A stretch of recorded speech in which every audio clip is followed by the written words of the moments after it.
Have you ever seen any of these videos where Muslims are terrorizing Jews and in the middle of all their hollering and screaming, Allah Akbar and all that business? You'll hear them say, Khaybar, Khaybar, and then they'll go off on some diatribe. Well, let me tell you what that's about. But first of all, you have to understand a little bit about the history of the Jews. Now, back about 600 years BC, God turned Israel over to Babylon. So Nebuchadnezzar, the king, came down and destroyed the temple, carried off a bunch of Jews to his kingdom, and then about 70 years later, they ended up restoring the temple. This is through Darius and later Cyrus. And if you read the Bible, you probably read about it in the book of Nehemiah and Ezra and some of those books. So throughout some of these different conflicts with the Jews have been scattered all over the place. I mean, all over Syria and what we look at today as Iraq and Iran, and then also into what we now see as Saudi Arabia, which was once just simply the Arabian Peninsula. So then, fast forward a few hundred years later, back about 200 years or so before Christ, there was another conflict. Antiochus came in, messed up the temple, set up a bunch of idols, and forced the Jews to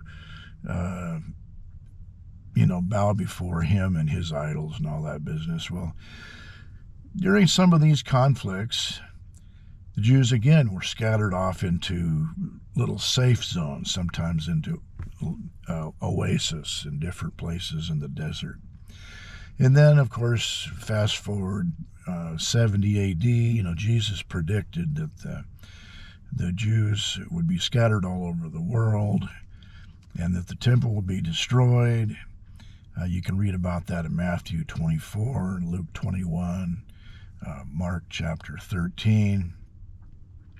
So then when the Romans came in, it devastated everything and scattered the Jews all over, and they didn't really carry them off like Nebuchadnezzar did off to their kingdom.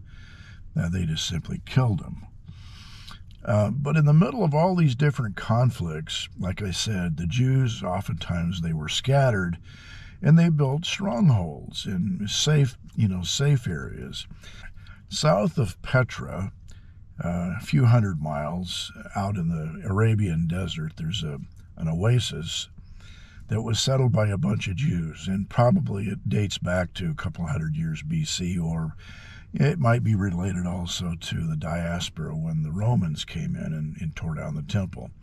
How they got there is not all well documented, but whatever the case, they established an oasis out in the middle of the desert, and it was a Jewish community. They had, they farmed dates and a variety of different things.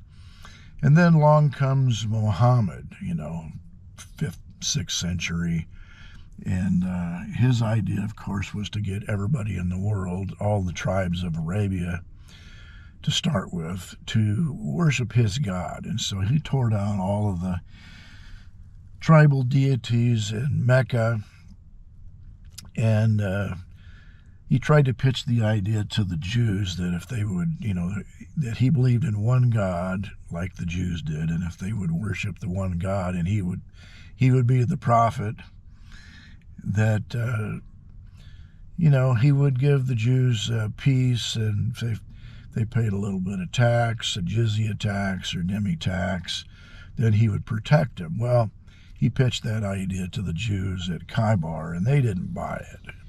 They said not a chance. And so he brings an army down there and catches a bunch of people as they're out early in the morning going out to farm and work in the date plantation. And eventually he kills hundreds of people there and carries off a bunch of them to slaves. Ends up, some of the women, of course, are turned into wives of the Muslims. And that town was called Khaybar. And it exists to this day as a monument and a kind of a historical monument and trophy as to the power of Islam and their supremacy over the Jews. So whenever you see Jews on the internet, on videos or something, and they're screaming Khaybar, Khaybar, well, that's what that's about. They're just reminding the Jews of what they did, and they're basically saying, we're going to do it again. And so whenever somebody tries to tell you that Islam was a religion of peace, it's pure nonsense, because there's nothing but a history of terror through Muhammad and his followers. I mean, they started out just robbing caravans, and then later it spread to where they took over villages, and then eventually over after he died, and then there was a big split, which caused the split between what today we refer to as the Shiites and the Sunnis. And the Sunnis, of course, are probably the biggest of the Muslim factions. And of course, they took over all of North Africa, conquered Spain in years 711, and it took till 1492 to drive them out. So that's just a little of the history behind Khaybar. So now if anybody brings that up, you can have a pretty good idea what they're talking about.